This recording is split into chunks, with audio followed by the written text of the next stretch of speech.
नमस्कार दोस्तों। बॉलीवुड के एवरग्रीन अभिनेता देवानंद का केवल नाम ही नहीं बल्कि जीवन भी भगवान श्री कृष्ण जैसा ही था। उनकी कहानी में भी उनका विवाह तो किसी और के साथ हुआ, लेकिन आज तक उन्हें याद उनकी प्रेम कहानी के लिए किया जाता है, जिनके पीछे हजारों लड़कियां पागल थी और जिनका हर रूप लोगों को बेहद पसंद था। साल 1952 में एक गाना आया था जिसने बॉलीवुड में धूम मचा दी। गाने के बोल थे, लेके पहला पहला प्यार भर के आंखों में खुमार, जादू नगरी से आया है कोई जादूगर। यह गाना इतना बड़ा हिट हुआ कि आज भी लोगों की जुबान से उतरा नहीं है। लेकिन यह गाना जिस पर फिल्माया गया था, उस जादूगर ने तो इस गाने का भी रिकॉर्ड तोड़ दिया। उनकी कामयाबी के आगे शाहरुख, सलमान, आमिर, अक्षय, यहाँ तक कि धर्मेंद्र और अमिताभ बच्चन की कामयाबी भी बेहद ही मामूली लगने लगती है। देवानंद साहब ने 6 दशकों तक फिल्मों में न केवल काम किया बल्कि राज भी किया। एवरग्रीन देव के नाम से मशहूर देवानंद को यह खिताब मिला उनके उस बेहतरीन सफर के लिए जो अपने काम में ऐतिहासिक है। ब्लैक एंड व्हाइट फिल्मों से रंगीन फिल्मों तक का वो खूबसूरत और आलीशान सफर शुरू हुआ 1940 के दशक में। जब काम की तलाश में मुंबई आए, धर्मदेव पिशोरीमल आनंद ने अशोक कुमार को पर्दे पर देखकर हीरो बनने की ठानी। हीरो बनने की शुरुआत में ही उन्हें उनकी कहानी की हीरोइन भी मिल गई। देवानंद ने फिल्मों में काम करना शुरू किया ही था और सुरैया उर्फ उनकी कहानी की हीरोइन उस समय की जानी मानी अदाकारा थी। सुरैया के साथ उनकी पहली मुलाकात एक फिल्म के सेट पर हुई थी। साथ में काम कर रहे थे तो रोज मुलाकात होना तो स्वाभाविक था।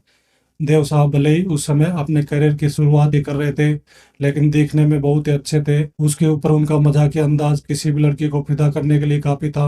उनका जादू धीरे धीरे सुरैया जी पर चलने लगा। दोनों की दोस्ती जल्द ही बहुत गहरी हो गई। दोनों का प्यार परवान चढ़ने लगा तो वही हुआ जो हर प्रेम कहानी में होता है। परिवार को ऐतराज, दिल मिल गए तो धर्म बीच में आ गया। सुरैया मुस्लिम थी और देव साहब ठहरे हिंदू। परिवार को और खास तौर पर सुरैया की नानी को यह रिश्ता मंजूर नहीं था। जब उन्हें दोनों के रिश्तों की खबर लगी तो उन्होंने दोनों का मिलना जुलना बंद करवा दिया और हालात यहाँ तक बिगड़ गए कि पर्दे की इट जोड़ी अलग हो गई।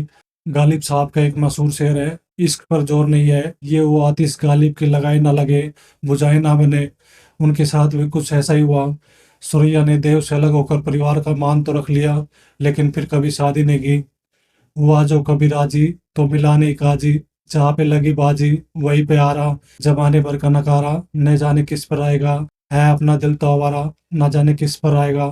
फिल्म 16 साल का देवानंद साहब का ये गीत है। देव साहब उन्हें बेहद चाहते थे, इसलिए वह कभी उनके बारे में बात करने से हिचकिचाते नहीं थे। यहाँ तक कि अपनी शादी के बाद भी उन्होंने कई इंटरव्यू में उनका जिक्र किया। यहाँ तक कि उन्होंने अपनी आत्मकथा रोमांसिंग विद लाइफ में भी अपनी पहली मुलाकात और दोस्ती से प्यार तक के पूरे सफर को बेहद खूबसूरती से लिखा है, जो कहीं ना कहीं यह दिखाता है कि उनके मन में वो प्यार उनकी शादी के बाद भी मौजूद था। समय बीतता गया और देव साहब कामयाबी की बुलंदियों को छूते गए। मधुबाला से लेकर हेमा मालिनी तक उस समय के लगभग हर अदाकारा के साथ उन्होंने काम किया। 65 साल तक बॉलीवुड पर राज करने वाले देव साहब एक समय के सबसे महंगे अभिनेता थे। उस जमाने में लड़कियों के बीच जितना क्रेज उनका था, उतना शायद कभी किसी का ना रहा होगा। उन दिनों लड़कियां उनके पीछे इस कदर पागल थी कि उनकी एक झलक देखने की चाह में कई लड़कियां छज्जे से गिर जाती थी।